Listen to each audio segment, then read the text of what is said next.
বিশ্বজুড়ে খাদ্য শিল্পের প্রসারের সাথে সাথে দক্ষ শেফদের চাহিদা বাড়ছে। পূর্ব এশিয়া থেকে মধ্যপ্রাচ্য কিংবা ইউরোপ আমেরিকায় দিন দিন চাহিদা বাড়ছে বাংলাদেশি শেফদের।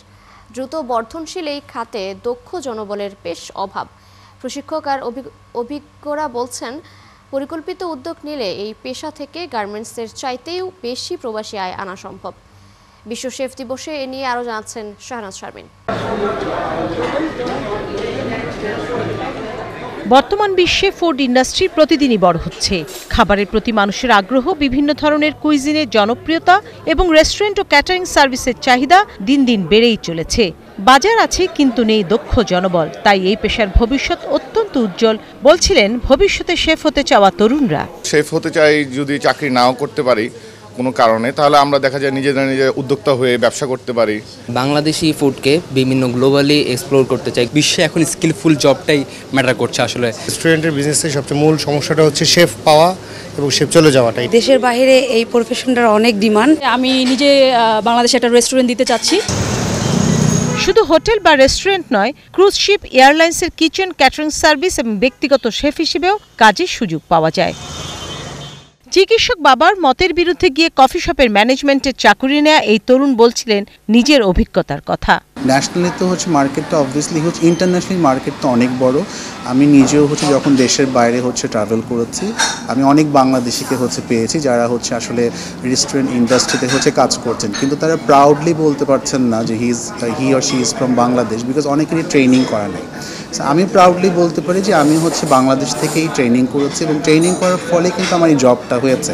নিজের ব্যবসা বা উদ্যোক্তা হবার বড় সুযোগ এই পেশায়। আবার হোটেল বা ক্যাটারিং ব্যবসা চালাতে হলেও জানতে হবে রন্ধন শিল্পের খুঁটিনাটি। বিজনেস শুরু করার পর বুঝতে পারলাম যে আমি ফুড নিয়ে কাজ করলে আমার নিজেকে ফুড নিয়ে জানতে হবে, ফুড নিয়ে পড়াশোনা করতে হবে। দেন আমি বাংলাদেশ পর্যটন কর্পোরেশন থেকে কোর্স করার পর আমি ক্যাটারিং বিজনেস শুরু করি। রেস্তোরাঁ মালিক সমিতির হিসাব বলছে, বাংলাদেশের বিভিন্ন রেস্টুরেন্ট ও হোটেলে শেফ পেশায় সনদধারী একজন কর্মী শুরুতেই বেতন পান সর্বোচ্চ 40,000 টাকা।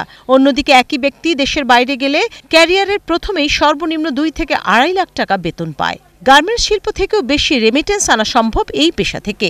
ওয়ার্ল্ড ওয়াইড কিন্তু আমাদের এটার জন্য মার্কেট রেডি হয়ে আছে, যে এত বড় আমরা বাইরে গেলেই দেখবেন যে আমাদের লোকজনই কাজ করতেছে এই রেস্টুরেন্টগুলোতে, কিন্তু তারা সবাই আনস্কিল।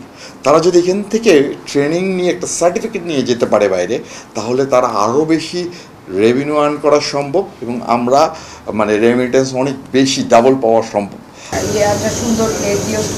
গত 20 বছরে প্রায় 20,000 শেফ তৈরি হয়েছে জাহিদা বেগমের হাত ধরে। পর্যটন কর্পোরেশনের national hotel and tourism training ইনস্টিটিউটের এই বিভাগীয় প্রধান বলছিলেন, কোর্স করা ছেলেমেয়েরা এখন দেশ বিদেশে বড় বড় পদে কাজ করছেন। এই কান্ট্রিকে এগিয়ে নেওয়ার জন্য একটা স্কিল পারসন খুব দরকার। সো হাজার হাজার স্কিল পারসন তৈরি হচ্ছে এবং আমাদের দেশে আমরা যেটা মনে করি যে গার্মেন্টস থেকে অনেক ইনকাম হচ্ছে বা দেশের বাইরে স্কিল ছাড়াই কিন্তু লোক যাচ্ছে। একটু ভালো করে আমরা টেক কেয়ার করি, অর্থাৎ যারা আমরা কিন্তু অনেক কিছু নিয়ে চিন্তা করছি, কিন্তু শেফ প্রফেশন নিয়ে কিন্তু চিন্তা করছি না। আমাদের রেমিটেন্স কিন্তু 1 নম্বরে চলে যায় যদি এই সমস্ত স্কিল ছেলেপেলেদেরকে যদি আমরা দেশের বাইরে পাঠাতে পারি। একজন শেফ বিভিন্ন ধরনের খাবার রান্না করার সময় পুষ্টি ও মান নিশ্চিত করেন। খাবারের সঠিক মান, অসংক্রামক ব্যাধি কমানো সহ সুস্থতা বজায় রাখতে বড় ভূমিকা রাখে। নিজের হেলথকে ভালো রাখার জন্য কিভাবে খাবারের মানটা রক্ষা করে, পুষ্টির মানটা রক্ষা করে রান্না করবে, সেই বিষয়টা নিয়েও অনেকে এখানটায় ট্রেনিং দিতে আসে। শাহনাজ শারমিন, 71, ঢাকা।